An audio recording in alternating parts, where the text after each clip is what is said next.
Pemirsa Suwanto.id ketemu lagi. Semoga Anda selalu sehat walafiat. Nah, kita pagi ini akan membicarakan masalah pola makan ketika hari raya. Ini sudah lagi hari raya, supaya kita tetap sehat. Dan apa yang akan disampaikan oleh Dr.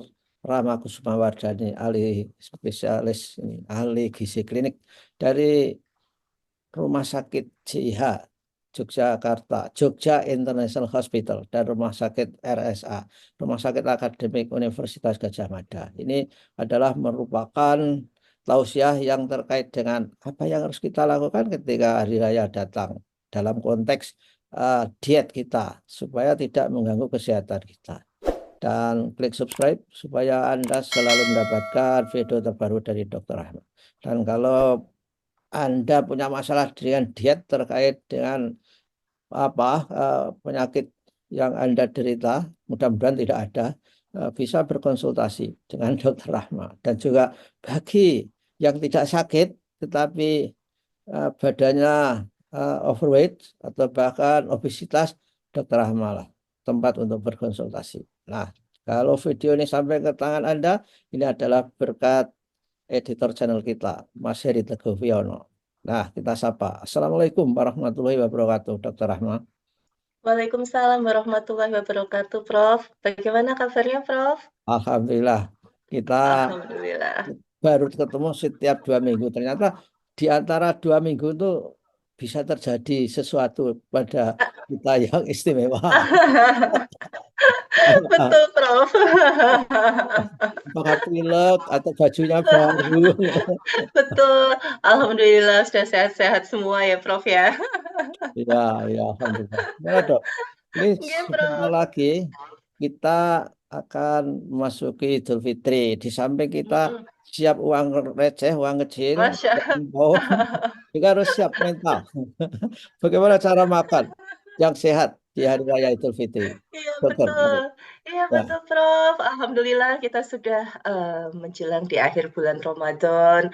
Setelah 2 episode sebelumnya, Prof ya, kita ya, membahas tentang bagaimana berpuasa, gitu kan ya, bagaimana pola makan yang sehat saat berpuasa. Ternyata akhirnya sekarang kita tiba pada episode bagaimana makan sehat saat Lebaran, gitu ya. ya, Oke, baik. Ya, jadi setelah yang pasti ketika setelah berpuasa, kemudian kita alhamdulillah insya Allah kita akan segera mendekati Hari Raya Idul Fitri, Lebaran. Artinya di sini yang perlu menjadi perhatian adalah akan terjadinya perubahan pola makan lagi, Prof. ya. Kalau dulu sebelum puasa, kita ke puasa dari yang makan sehari 3 kali atau bahkan lebih dari itu. Kemudian pada saat puasa kita makannya menjadi teratur, makan sahur, buka puasa, kemudian makan malam. Nah, pada saat Lebaran kita artinya kembali lagi ke pola makan yang semula. Artinya di dalam tubuh kita pun pasti akan terjadi perubahan dalam penerimaan makanan kita, dalam metabolismenya. Nah, pada saat terjadi perubahan ini, banyak hal yang bisa terjadi. Biasanya keluhannya perutnya jadi nggak enak, diare misalnya gitu ya, perutnya sering sakit, mendadak kolesterolnya tinggi, mendadak yang kemarin gula darahnya sudah normal, gula darahnya jadi tinggi lagi misalnya. Nah, ini kaitannya pasti dengan perubahan pola makan. Supaya hal-hal tersebut tidak terjadi atau perubahan yang terjadi pada saat pola makan puasa ke pola makan lebaran atau pola makan semula tidak mendadak ya perubahannya, maka yang perlu diperhatikan yang pertama adalah kita tetap mengatur jadwal makan, Prof. Ya, Kalau ya. sebelumnya pada saat, kalau sebelumnya pada saat puasa jadwal makan kita teratur, nah setelah puasa atau setelah pada saat Lebaran dan setelahnya, kita kembali mengatur kembali pola makan kita, hanya saja ke pola makan normal. Sehari makan 3 kali, dengan selingan atau cemilannya 2 sampai 3 kali dalam satu hari. Nah, kita penuhi, kita mengikuti jadwal yang sudah kita buat itu dengan tertib. Jadi tidak setiap saat makan, karena Lebaran kan di meja pasti selalu banyak makanan ya Prof ya, selalu Iya, siap ya, gitu. makanan favorit ya. Makanan favorit betul, belum lagi cemilannya yang seharusnya untuk tamu malah kita yang makan gitu ya Prof ya biasanya. Lalu Oke. terlalu banyak dok, terlalu banyak kastengel. Nah, itu dia kastengel, nastar, putri salju. Nah, kita ketika melihat makanan, ibaratnya kan seperti balas dendam ya, Prof ya. Ada yang seperti itulah istilahnya. Pada saat puasa, setelah sahur kita tidak bisa makan ya, karena memang harus berpuasa. Nah, saat Lebaran, ibaratnya kita dibebaskan untuk makan kapanpun, apapun, dimanapun gitu kan. Nah, di sini kita perlunya pengendalian diri itu tadi, Prof pada Ya, saat ya kita menetapkan jadwal makan. Nah, kalau kita memang sudah makan pagi, ya jangan terus kemudian misalnya kita makan jam 8 sudah makan berat gitu ya dengan jumlah yang cukup banyak bahkan. Nah, jangan kemudian langsung diikuti dengan ngemil kastengel, makan kue tart, ngemil ngemil apalah semuanya yang ada seperti itu. Nah, jangan. Jadi kita atur kembali pola makan kita supaya apa? Supaya perut kita, supaya saluran pencernaan kita tidak mengalami kaget gitu ya. ya, Kaget gitu. Setelah sebelumnya kosong, tiba-tiba langsung diisi makanan terus-terusan gitu kan pasti shock ya. ya, Nah, kemudian yang kedua porsi makan. Nah, pada saat puasa kan kita juga sudah mengatur porsi makan kita. Kembali pada saat Lebaran, betul judulnya adalah merayakan hari kemenangan, tapi tidak berarti kemudian kita makan dengan jumlah yang berlebih-lebihan dalam satu waktu makan. mhm, Kita makan tetap dalam porsi yang teratur, kita makan tetap dalam porsi yang terukur, nasi secukupnya, lauk kita ambil secukupnya. Jangan lupa untuk sayur sama buah juga selalu disertakan setiap kali makan dan berhenti sebelum betul-betul kenyang. mhm, Ya, diharapkan istilahnya ketika kita mau sudah makan cukup ya sudah gitu. Jangan kemudian oh belum kenyang nambah lagi sampai kita perutnya sesek gitu ya sampai nggak bisa jalan gitu. Nah itu jangan ya ya, ya gitu. dok, Itu tadi tuh, sama. Nanti dok, maaf dok, aturan ya. makan 3 kali itu memang harus dok. Apakah harus orang itu makan 3 kali? Itu mungkin anak-anak. Kalau sudah tua mungkin cukup 2 kali dok. Gimana? Iya baik. Ya, kalau untuk aturan makan sebetulnya itu kembali ke kebiasaan, Prof.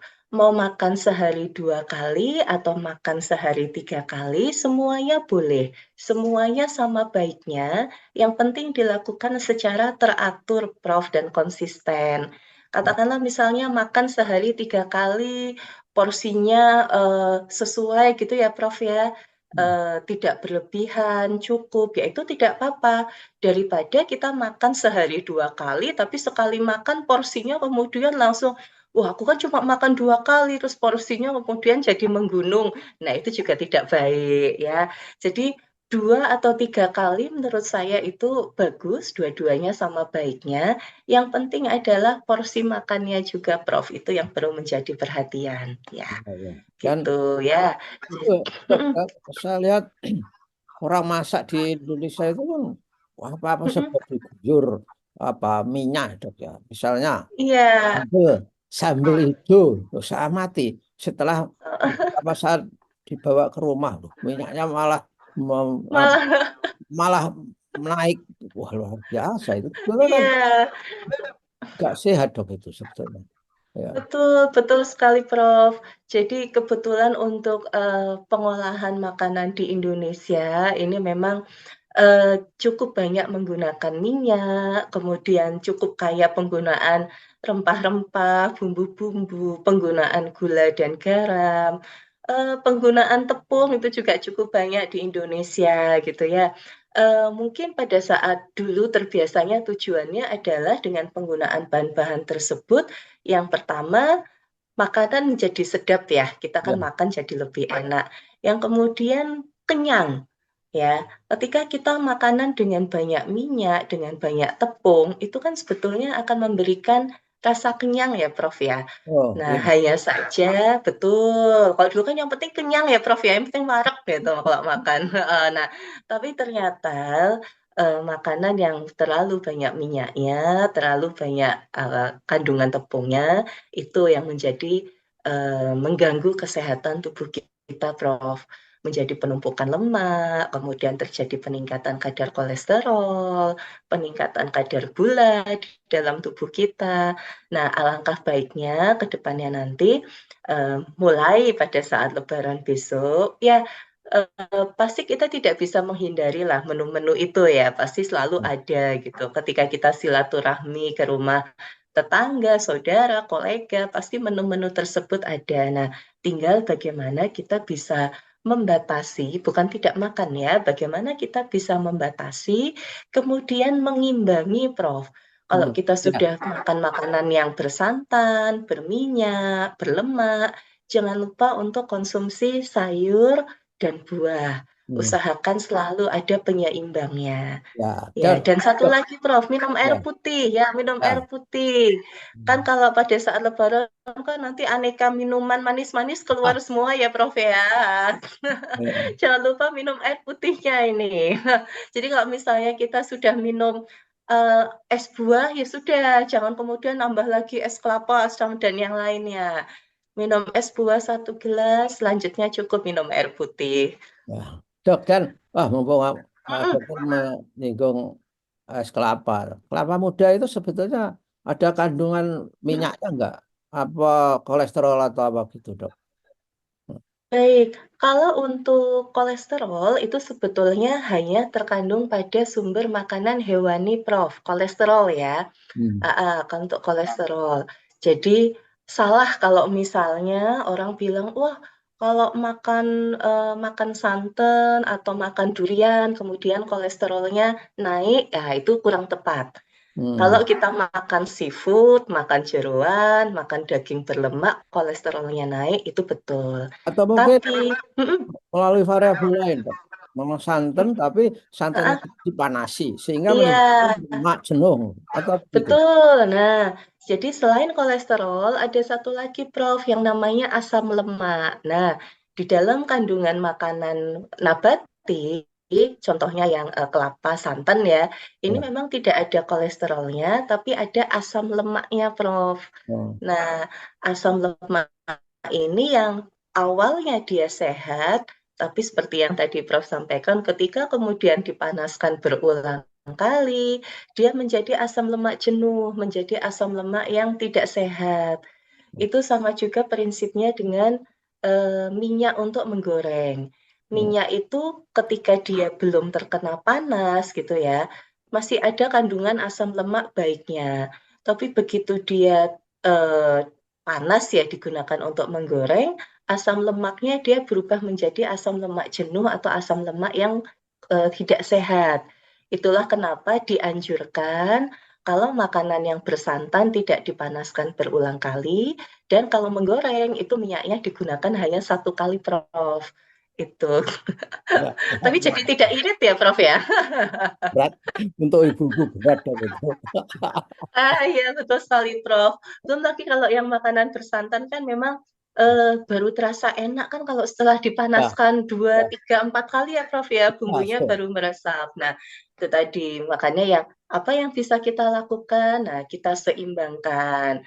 Oke, kita mungkin menu Lebaran ada opor, ada rendang, ya jangan lupa sayur sama buahnya. Nah, kemudian yang terakhir, jangan lupa juga untuk tetap melakukan aktivitas fisik olahraga, latihan Ya, fisik ya, itu tetap harus dilakukan untuk mengimbangi jumlah kalori yang masuk ke dalam tubuh supaya tidak menumpuk di dalam tubuh kita. Kita tetap aktif bergerak, kita olahraga ringan, tetap lakukan olahraga seperti sehari-hari sebelumnya ya, supaya tetap ada energi yang dikeluarkan dan juga untuk badan tetap bugar dan juga supaya gula darah, kolesterol kita tetap bisa terkendali. ya, ya. Dok, pertanyaan terakhir. Ya, Orang apa setelah makan yang dipersepsikan membahayakan, kalau kolesterol, mm-mm. lemak itu, orang minum anu. asam-asam seperti jeruk nipis, kemudian Ah, apa itu? Apa bisa melarutkan lemak, Dok? Itu kan hanya mitos, gampang banget gitu. Ya, iya, baik Prof. Ya sebetulnya tidak semudah itu ya Prof ya, ya, istilahnya kalau apa namanya setelah makan makanan yang berlemak, kemudian kita langsung makan jeruk atau makan es jeruk gitu misalnya, ternyata tidak semudah itu Prof. Apa namanya kita bukan piring ya Prof ya, yang kalau dicuci pakai jeruk nipis kemudian lemaknya larut gitu. ya, Karena sistem di dalam tubuh kita untuk pencernaannya, untuk metabolismenya berbeda. ya, Jadi terus terang memang tidak bisa semudah itu. ya. Mungkin kita setelah makan makanan yang berminyak, bersantan, kemudian kita makan buah yang sifatnya asam, itu bagus, tetap ada manfaatnya ya kan kandungan vitamin C-nya, tapi tidak kemudian untuk melarutkan lemak yang ada di dalam Ya, tubuh ya, kita ya, itu tidak. Tapi ya. kita tetap dapat manfaat dari vitamin C yang kita konsumsi dari buah-buahan itu tetap, Prof. Oh, itu kan gencar sekali. Makan Iya, lemon.